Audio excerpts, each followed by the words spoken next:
அனைவருக்கும் இனிய காலை வணக்கம். இன்றைக்கி நம்ம ஆரோக்கிய உணவில் புளிச்சக்கீரை பற்றி நம்ம பார்க்கலாங்களா. இன்றைக்கி நம்ம மாடியில் விளைஞ்ச புளிச்சக்கீரை அறுவடை பண்ணி சூப்பரான ஒரு புளிச்சக்கீரை தொக்கு ரெடி பண்ணலாங்க. புளிச்சக்கீரை தொக்கு செய்ய தேவையான பொருட்கள்: புளிச்சக்கீரை, தக்காளி, பச்சை மிளகாய். இது மட்டும் போட்டு வேக வச்சுட்டு நல்லா மிக்சியில் அரைச்சி எடுத்துக்கலாங்க.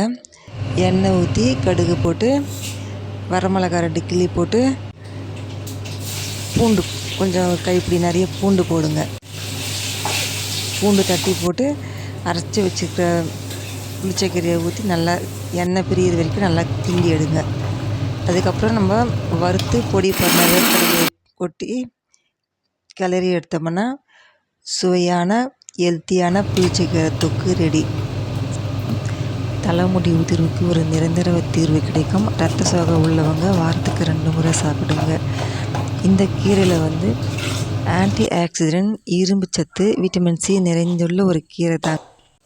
சாப்பிட்டு பாருங்கள், டேஸ்ட்டு பிடிக்கும், ஆரோக்கியம் கிடைக்கும்.